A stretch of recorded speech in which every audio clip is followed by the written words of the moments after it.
Aujourd'hui, nous allons remonter le temps et découvrir les plus belles voitures de collection du monde. Si je vous dis Bugatti, Jaguar ou encore Ford, avouez, ça fait rêver quand même.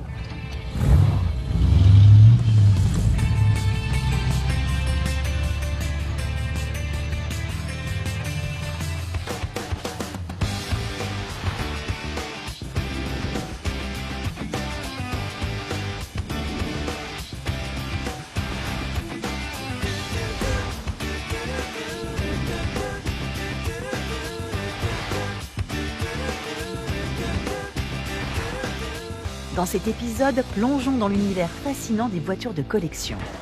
Avec Emmanuel et ses acolytes, c'est une passion qui se partage en toute convivialité.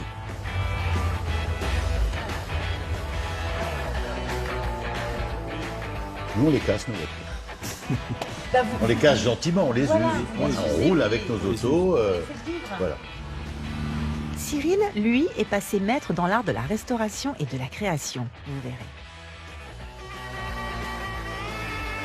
De toute façon, quand on fait ça, c'est partagé, ça fait rêver des gens. Moi, j'ai rêvé devant ces choses. Mais pour l'heure, je vous invite à remonter le temps. Allons découvrir l'une des plus belles collections de voitures au monde. La Cité de l'Automobile de Mulhouse accueille des véhicules de prestige, dont la célèbre collection des frères Schlumpf. Des industriels du textile et des collectionneurs fous, jusqu'à la fermeture de leur entreprise dans les années 70.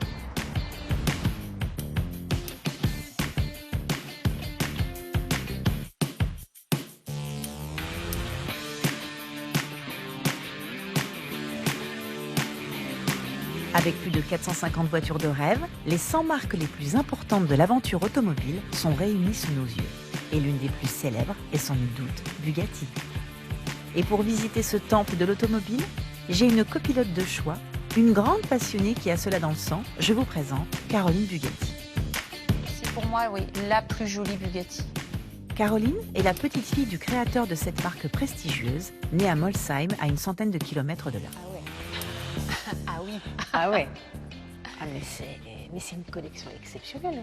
Exceptionnelle. C'est une collection qui est venue jusqu'à nous grâce à deux frères qui étaient des collectionneurs, tu vois, comme quoi la notion de collection, ça remonte, hein, et qui ont récupéré, sauvé, je pense aussi pour certains de ces véhicules qui auraient terminé peut-être tristement à la ferraille, qui ont su mettre de côté et puis regrouper pour pouvoir les exposer ensuite. C'est un patrimoine exceptionnel, C'est unique en son genre. Un patrimoine exceptionnel. Au niveau des Bugatti, tu as quasiment la totalité de la production qui est présentée dans ce musée, qui n'est pas le plus gros musée au niveau capacité de véhicules, mais au niveau de la qualité, Ah oui, là, tu on as est, ce qui se fait de mieux.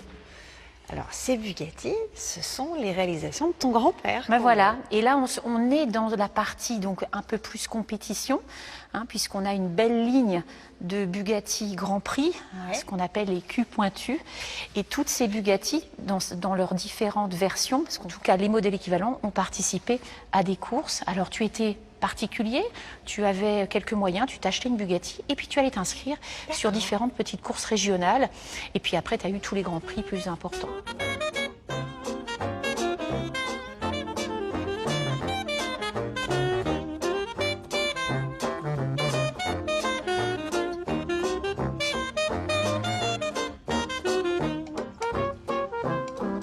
Mais c'est intéressant cette idée qu'a eu ton grand-père d'imaginer des voitures pour les courses.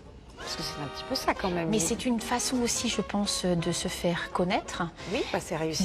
D'avoir de bons résultats dans des compétitions et puis du coup bien d'attirer le client. Et puis il était ingénieux puisque d'un châssis, d'une base de véhicule de course, on partait du châssis, on prenait le moteur et on le recarrossait autrement. Quand on voit ces voitures, même si tu n'es pas sensible à l'automobile, on ne peut trouver ça que beau. Enfin, les lignes sont d'une pureté. Enfin, c'est magique en fait. On dit qu'une Bugatti, c'est aussi beau à l'intérieur qu'à l'extérieur. Pour moi, Ettore Bugatti, c'était italien. Mais pas du tout. Il est né en Italie, il est né à Milan. Mais c'est tout. Mais voilà, et puis il est très vite arrivé tout jeune en Alsace, à Molsheim, en 1909. Et puis c'est là qu'il a lancé sa production. Toi, tu as dû te nourrir de tout ce que tu as pu lire sur ton grand-père, vu que tu l'as pas connu. Alors, je ne l'ai pas connu, mais je l'ai connu au travers d'anciens qui ont travaillé avec lui. Donc, j'ai eu la chance, ça, c'est aussi un privilège de se dire, eh bien, à l'occasion de rallyes comme ça, de rencontres, de rencontrer des anciens d'usine qui me parlaient de mon grand-père, qui était un personnage. Moi, on a des films comme ça dans la famille où tu le vois faire des grands gestes, enfin, ce côté très italien, tu vois, très théâtral, enlever son chapeau melon, l'écraser par terre et tout. Est-ce qu'on peut le considérer comme un génie? Bah, je pense, en tout cas, un génie sûrement, il y a plein de gens qui te le diront, mais en tout cas, un artiste avec des idées incroyables. Et puis, il n'y a pas eu que la voiture, il a touché l'avion, il a touché les trains, enfin, il a eu beaucoup de flèches à son arc. Et ça, c'est quelqu'un, je pense, qui tout au long de sa vie a eu des tas d'idées, mettait ça sur des petits carnets, griffonnait, et puis ensuite ramenait ça au niveau de son atelier en disant, bon, ben, vous me faites ça.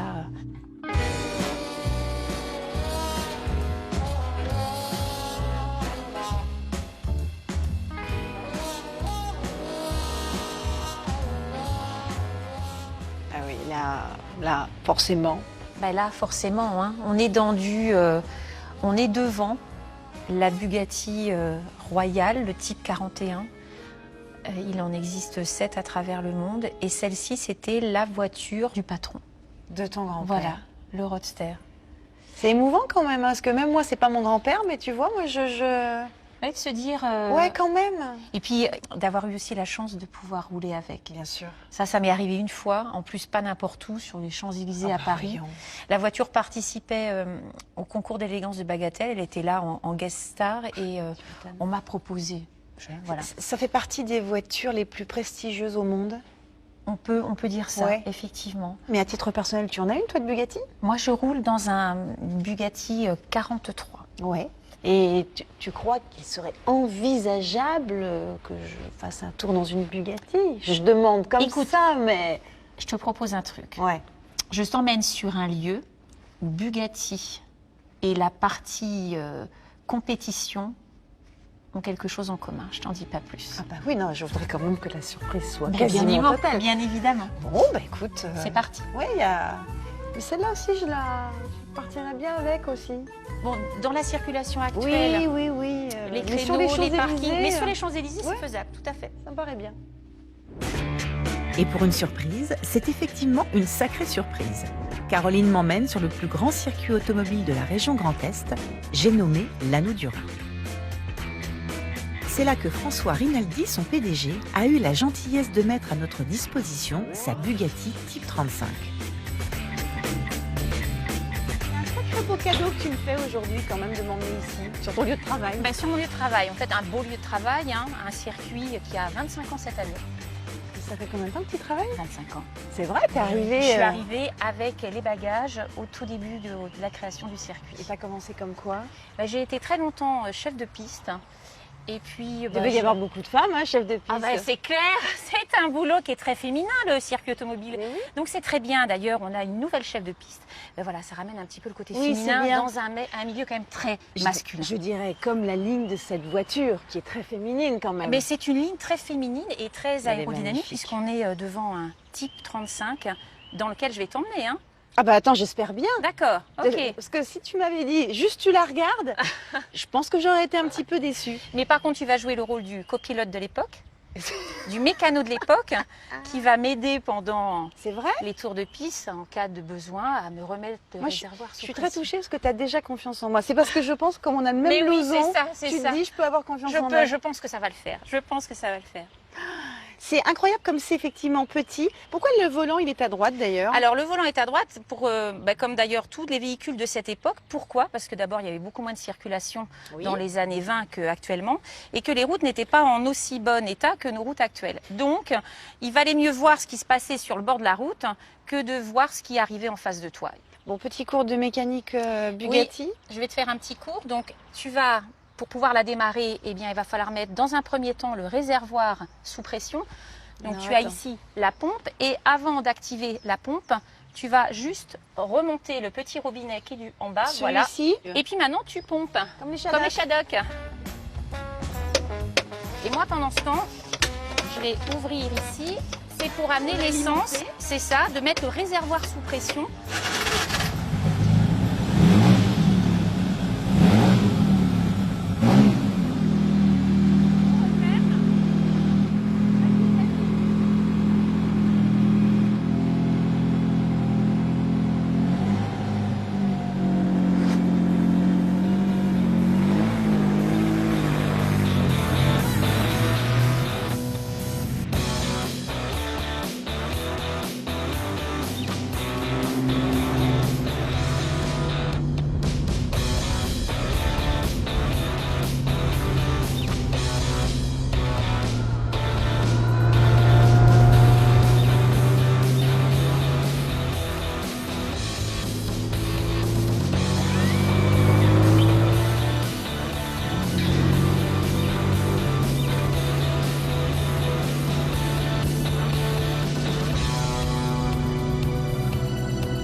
faites-vous? Que faites-vous? Mais Remets-toi, remets-toi. Alors, pétard, ça... ça avoine, hein? Ah, c'est le mot. Ça va, hein? C'est le mot. Oui, ça avoine, effectivement, c'est... Non, ce qui est assez incroyable, on a roulé à combien là? Écoute, je pense que maxi, hein, maxi sur la ligne droite, je devais avoisiner les 130. En Ouais. sachant que Elle va- ce modèle oui. peut monter pas loin des 200. Moi, je suis abasourdie de voir à quel point elle tient la route, cette voiture. Mais moi, je l'ai souvent dit, j'ai l'impression, quand je suis dans cette voiture, d'être dans un chausson. On se sent en sécurité dedans, même s'il n'y a pas d'arceau, pas de ceinture. Alors aujourd'hui, c'était de la balade, on n'a pas mis de casque. J'aime On est bien. quand même sur un circuit, mais J'aime bien c'était le terme de petit balade, côté promenade. Mais ouais. c'était de la gentille promenade, Ouais. parce qu'elle peut faire beaucoup plus fort. Non, c'est en termes d'émotion, en termes de ressenti, c'est vrai que t'as pas peur. Je pense aussi que c'est lié à toi. C'est peut-être le côté... Féminin, tu vois. Du coup, je me sens rassurée. En même temps, il y a aussi une notion de respect. On y va gentiment. Ça a beau être une voiture de course, on ne fait pas n'importe quoi avec. Non, on fait pas n'importe Hein, quoi. voilà. Et ta Bugatti, parce que tu en as une. Alors j'ai un type 43, oui, Ouais. effectivement. Et alors, Et alors, comment par la rapport 43, à- bien c'est le même moteur, 8 cylindres en ligne, Ouais. mais c'est une familiale. Elle est un peu plus routière. Alors j'ai déjà fait du circuit avec, Ouais. mais ça n'est pas la finalité de la voiture. Elle est plus lourde, plus massive, qui est 4 places, enfin deux petites places à l'arrière, mais on arrive, Ouais. on arrive Ouais, à on arrive à partir être à bien 4. en Voilà. balade. Mais voilà, le Grand Prix Bugatti, l'histoire Bugatti, Ouais, c'est celle-ci. la compétition, c'est ce modèle-là. Dis donc, s'il nous regarde de là-haut, il doit être fier quand même. Hein. Bah, je pense. Oh bah attends, Et là, puis de quand se même, dire, voilà, il y a du monde derrière. je crois que j'aimerais refaire encore un tour. Allez, Tu vois, finalement, j'y prends goût. alors on est reparti. Alors peut-être pas à 130, on dit Non, 110. on va dire 110. Ouais, ça me va. Hein, ça va le faire. Ok, c'est parti. J'en Allez. profite, hein. Je m'accroche, vas-y.